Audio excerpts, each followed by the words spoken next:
Halo bunda-bunda semua, pada kesempatan kali ini saya akan menjelaskan tentang apa sih gizi yang penting untuk balita atau toddler. Namun sebelumnya, mari kita simak video berikut ini.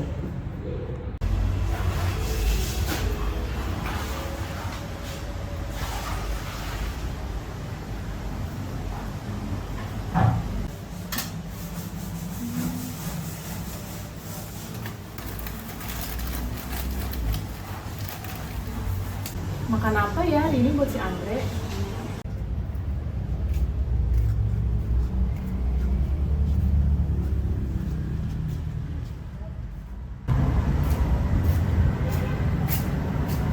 Assalamualaikum Ibu Linda.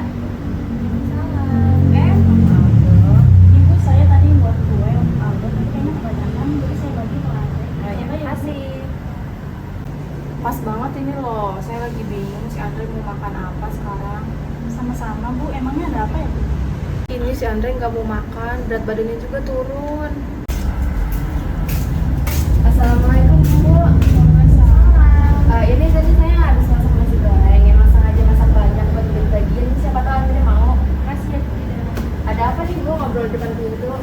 Lah Bu, Andre anaknya Bu Linda sulit makan dan berat badannya juga turun. Iya Bu, saya bingung. Kira-kira saya harus apa ya Bu? Oh seperti itu Bu. Tapi memang anak seusia Andre itu lagi masa-masanya sulit makan Bu. Tuh Bu, kira-kira gimana ya Bu bidan untuk Aldo juga supaya mereka tidak sulit makan gitu kayak Andre. Bu, tapi si Andre sama Aldo ini suka makan buah dan sayur nggak ya? Kalau si Andre mah buah suka, cuman kalau sayur-sayuran itu susah banget Bu. Tapi kalau Aldo masih suka sama semuanya Bu. Ibu-ibu sudah mencoba masak masakan yang menjadi bervariasi belum Bu? Biasanya anak yang sulit makan itu bukan karena mereka nggak mau makanannya Bu, mungkin karena mereka bosen sama makanannya. Nah, untuk mengatasi itu ibu bisa kayak mengolah makanannya tuh kayak buat brownies dari pisang kalau nggak wortel kayak gitu Bu. Jadi walaupun mereka nggak makan buah dan sayur secara langsung nih Bu, seenggaknya mereka makan pangan olahan dari buah dan sayur itu Bu. Jadi kalau bisa Bu, kurangi jajan di luarnya nih, kayak makanan-makanan cepat saji itu kan nggak sehat ya.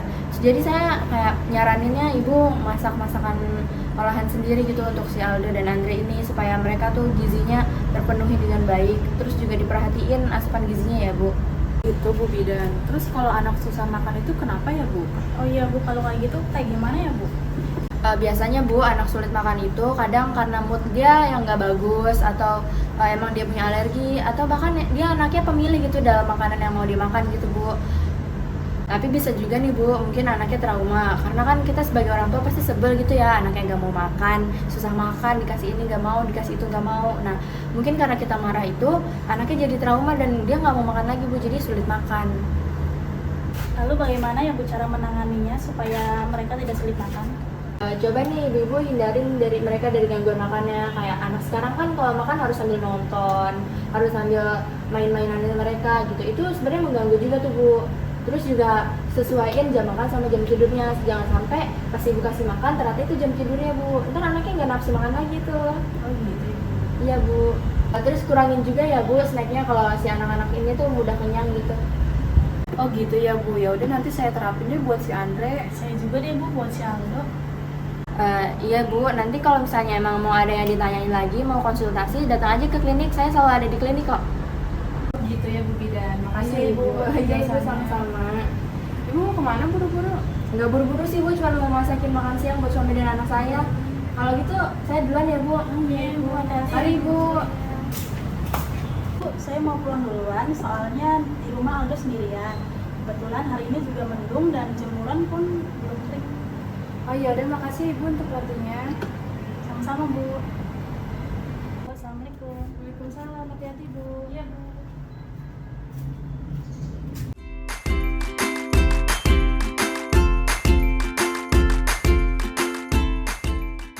Halo bunda-bunda semua, jadi pada hari ini saya akan mengajak bunda-bunda semua untuk mencari bahan makanan untuk isi piringku. Tentunya juga untuk memenuhi gizi yang baik untuk si kecil. Nah, lalu di sini yang pertama saya akan mengenalkan tentang karbohidrat. Nah, di sini karbohidratnya Bunda bisa menggunakan nasi ya. Ada berbagai macam jenis nasi di sini. Ada nasi merah serta nasi yang biasa. Bunda bebas ingin menggunakan nasi yang jenisnya seperti apa, menyesuaikan dengan gizi si kecil. Lalu Bunda juga bisa menggunakan kentang sebagai karbohidrat si kecil ya Bunda. Lalu nanti saya akan menyatakan gizi apa aja sih yang terdapat pada nasi serta kentang. Nah, lalu sekarang saya akan memperkenalkan Bunda nih tentang lauk pauk untuk si kecil. Nah, contohnya itu bisa seperti telur, daging, dan lain-lain. Nah, sebelum itu saya akan mengajak Bunda nih, yang mana sih daging serta telur atau lauk pauk lainnya? Lauk pauknya kan salah satunya telur nih Bunda. Nah, di sini contoh-contoh telurnya seperti telur omega, lalu ada telur ayam biasa, serta telur lain. Lalu selanjutnya saya akan ngasih tahu Bunda nih tentang kira-kira daging apa sih yang baik untuk si kecil.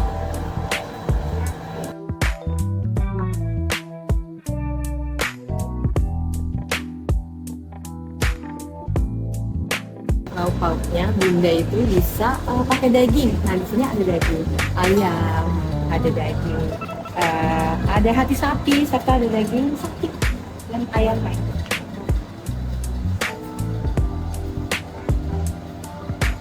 Nah, lalu untuk protein nabatinya, Bunda-bunda itu bisa tambahin kacang-kacangan atau seperti tempe, tahu. Nah, saya punya contoh kacang ya di sini untuk dijadiin sebagai sayur asem. Atau mungkin si kecil nggak suka sayur asem, Bunda bisa bermakan lainnya. Atau bisa dijadiin cumi. Seperti kayak gitu. Lalu untuk buah-buahannya, Bunda bisa pakai buah kesukaan si kecil. Salah satunya buah yang ya semua anak kecil pasti suka lah, apel contohnya. Bunda bisa jadiin apel sebagai salah satu pemenuhan gizi lengkap si kecil.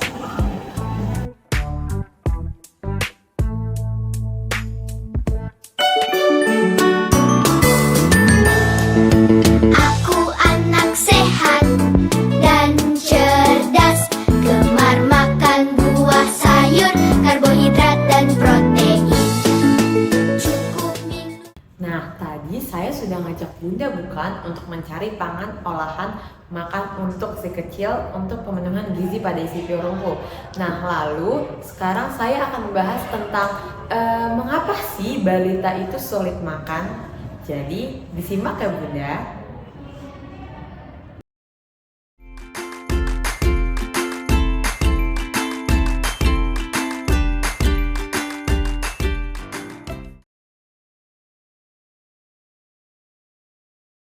Kebiasaan makan tidak sehat ini yaitu seperti ngemil di jeda waktu makan antara makan pagi dan siang. Nah, di sela-sela waktu itu tuh saat si kecil suka ngemil dan cemilannya ini dapat dari tempat yang kita tidak tahu seperti jajan di luar atau di warung, serta seperti memakan makanan lainnya seperti ciki. Itu tuh jadi pengaruh si kecil itu sulit makan karena dia tuh sudah kenyang sebelum waktu makan siang. Jadi salah satu pengaruhnya tuh seperti itu. Jadi diusahakan ya Bunda untuk mengurangi snack. Jadi utamakan makanan utama dibandingkan snack si kecil. Lalu ada alergi terhadap makanan atau minuman tertentu. Memang beberapa balita itu tuh memiliki alergi. Nah, dari sini Bunda harus bisa mencari tahu kira-kira anak aku ini alergi makanan apa ya? Dia tidak bisa makan apa ya?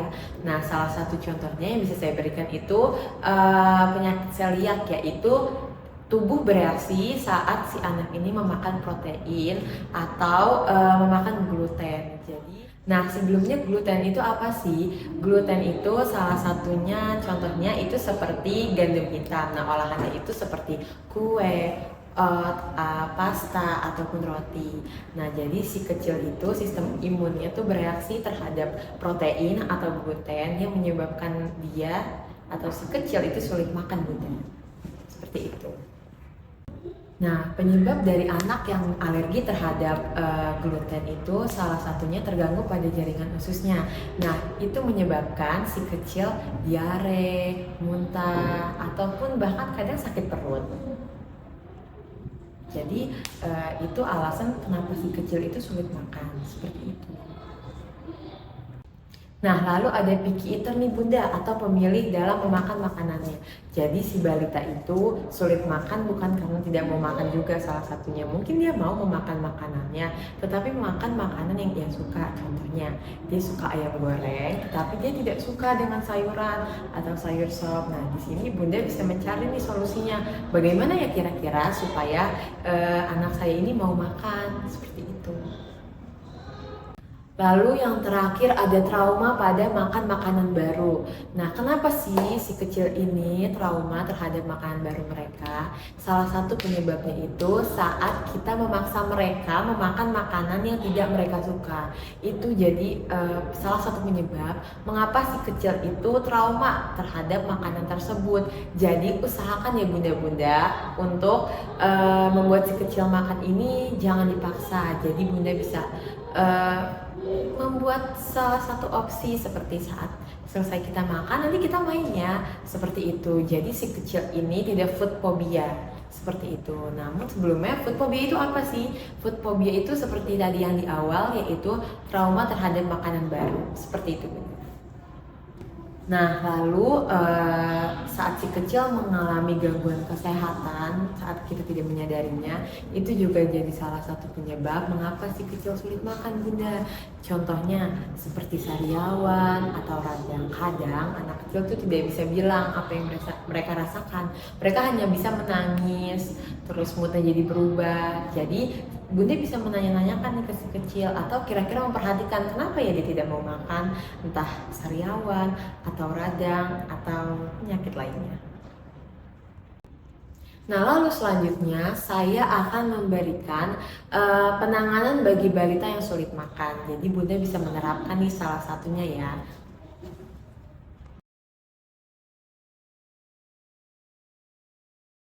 Jangan menyiapkan jam makan si kecil ini berdekatan dengan waktu tidurnya, karena itu tuh bisa membuat si kecil tuh jadi malas makan karena sudah terlalu mengantuk. Jadi pada saat pagi, contohnya seperti si kecil bangun pukul 7 pagi, lalu sekitar setengah 8 atau jam 8 si kecil akan makan. Nah, kira-kira bunda harus tahu nih si kecil ini tidurnya jam berapa?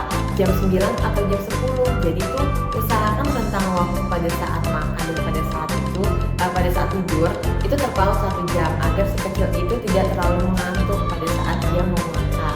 Kayak gitu. Nah, lalu sajikan porsi makan yang sesuai untuk si kecil.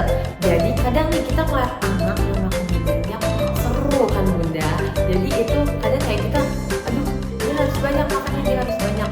Padahal itu salah bunda. Jadi usahakan sajikan makanan si kecil itu pada porsinya saja. Jangan terlalu banyak, namun jangan terlalu sedikit juga. Nah, lalu yang terakhir, pahami gaya makan anak. Ada beberapa anak yang banyak makan pada pagi hari dibandingkan siang hari. Mengapa? Karena tuh pada saat malam hari sistem pencernaan si kecil itu mulai bekerja mengolah makanannya. Jadi biasanya di pagi hari itu si kecil rentan lapar karena perutnya sudah kosong. Dan jika di siang hari dia makannya lebih sedikit itu nggak apa-apa ya bunda, itu sangat wajar karena tuh belum terjadi proses pengolahan pencernaan di situ. Jadi mengapa si kecil makannya lebih sedikit ya di siang hari dibandingkan pagi hari, itu salah satu penyebabnya. Jadi tidak usah dipaksakan ya bunda. Nah, jadi bagaimana nih bunda? Apakah bunda sudah paham tentang apa sih isi piringku? Lalu gizi apa saja yang terdapat pada isi piringku? Serta penanganan bagi balita yang sulit makan, serta mengapa balita sulit makan? Jadi semoga video ini bermanfaat ya bunda.